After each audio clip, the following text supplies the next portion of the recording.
నమస్తే. నేను మీ doctor Simharaju. Traditional Ayurveda expert. 30 ఇయర్స్‌గా నేను ఈ ఆయుర్వేద వైద్యంలో ప్రాక్టీస్ చేస్తున్నానండి. ఈరోజు మనకు ప్రధానంగా ఈ చలికాలంలో వచ్చే అజీర్తి సమస్యల వల్ల మనం వాటి గురించి మనం చర్చించుకుందాం. ఈ చలికాలంలో కొంచెం పిత్త ప్రకృతి పెరుగుతుంది. దానివల్ల ఈ యాసిడిటీ, చెస్ట్ బర్న్ అంటే మన ఛాతీలో మంట, కడుపుబ్బరము, గ్యాస్ అనేది ఏర్పడుతుంటుంది. దానికి మళ్ళీ ప్రధాన కారణం వచ్చేసేసి మనకు సరైన అంటే మనకి దాహం వేయకపోవడం వల్ల కొంచెం మంచినీళ్ళు తక్కువ తీసుకోవడం వల్ల కూడా ఒక సమస్య ఉంటుంది. అండ్ రెండో విషయం ఏంటంటే సహజంగా ఈ కొంచెం జఠరాగ్ని, ఈ చలి వల్ల ఏమవుతుందంటే కొంచెం జఠరాగ్ని అనేది కొంచెం డైజెషన్ సిస్టమ్ కొంచెం వీక్ అవుతుంది. దానివల్ల మనం తిన్న ఆహారం ఏమవుతుందంటే కొంచెం డైజెషన్ చేయడానికి కొంచెం టైం పడుతుంది. అందుకే ఏంటంటే ఎస్పెషల్లీ ఈ సీజన్లో మీరు రాత్రి డిన్నర్ చాలా తొందరగా తినడం అనేది చాలా ముఖ్యం.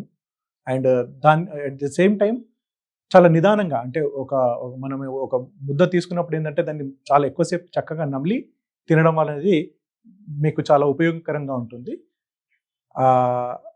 దాంతోపాటు వెంటనే మీరు మంచినీళ్ళు, అంటే భోజనంతో పాటు మంచినీళ్ళు కొద్దిమందికి వెంటనే ఏం చేస్తారు, తినంగానే మంచినీళ్ళు తాగేస్తుంటారు. దానివల్ల కూడా అజీర్తి, కడుపుబ్బరం అనేది జరుగుతుంటుంది. అండ్ స్పెషల్లీ డీప్ ఫ్రైడ్, ఎక్కువ గరం మసాలాలు, అంటే చక్కగా అంటే ఈ చలికాలంలో వచ్చే వాటికి ఏంటంటే ఎక్కువ డైట్ మసాలాతో కూడినవి తీసుకుంటుంటారు. సో దానివల్ల ఏమవుతుందంటే చెస్ట్ బర్న్, ఛాతీలో మంట ఇలాంటివి ఉంటాయి.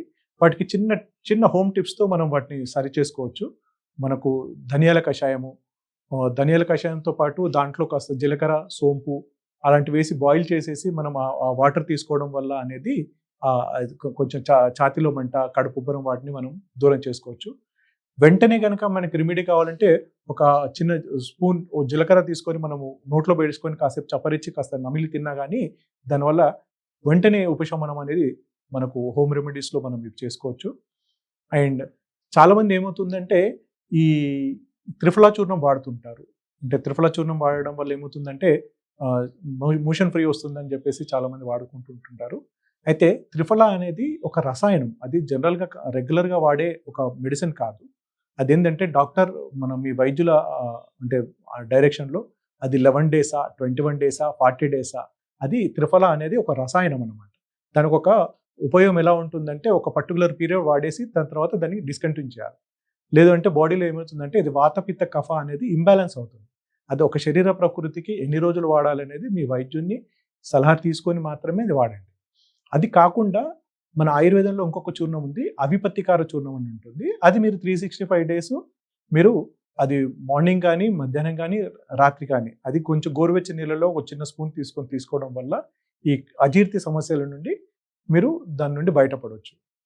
అండ్ స్పెషల్లీ ఈ చలికాలంలో ఈ అజీర్తి సమస్యల నుండి బయటపడడానికి మీరు చేయాల్సిన పని ఏంటంటే సమయానికి ఆహారం తీసుకోవడము అండ్ కాస్త శారీరక శ్రమ. ఎందుకంటే బాడీ ఫిజికల్ యాక్టివిటీ లేకపోవడం వల్ల కూడా పెద్ద పేగులు అనేది పొట్టలో కదలికలేకపోవడం వల్ల కూడా అజీర్తి సమస్యలు అనేది వస్తూ ఉంటుంటాయి. సో దీనికి మీరు ఏం చేయండి అంటే మార్నింగ్ కానీ, ఈవినింగ్ కానీ మీరు కొంచెం వాకింగ్, యోగా అలాంటివి చేయడం, చక్కగా నమిలి తినడము, మంచినీళ్ళు తీసుకోవడము, అండ్ అయినంత వరకు ఎక్కువగా మసాలా ఫుడ్లు అవి కాకుండా మీరు ఇవి మంచి ఆహారం తీసుకోవడం వల్ల దీని నుండి మీరు బయటపడవచ్చు.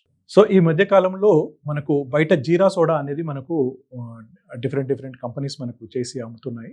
చాలామంది అది తీసుకోవడం వల్ల చాలా బాగుంటుంది అని అనుకుంటారు. బట్ అందులో జీరాతో పాటు కార్బోనేటెడ్ వాటర్, అది అందులో కార్బన్ వాటర్ ఉంటుంది.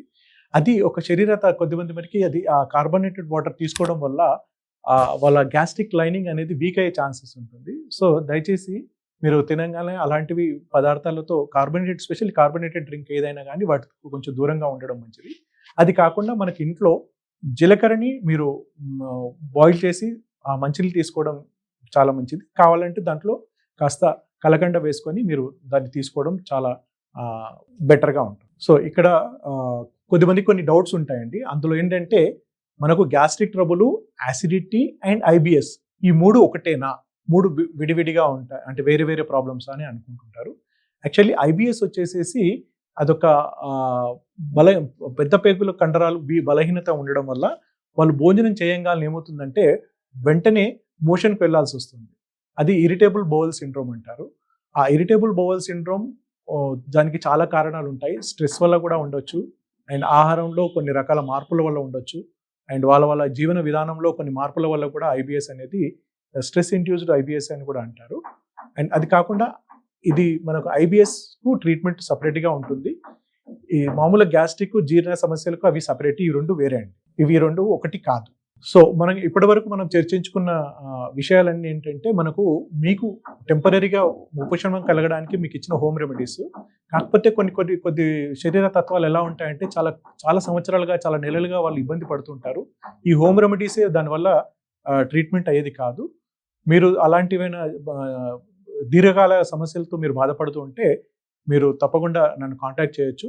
మీరు కింద ఇచ్చే నంబర్‌కి మీరు కాంటాక్ట్ చేసి మీరు అపాయింట్‌మెంట్ తీసుకొని నా సలహా, ట్రీట్మెంట్ మీరు తీసుకోవచ్చు.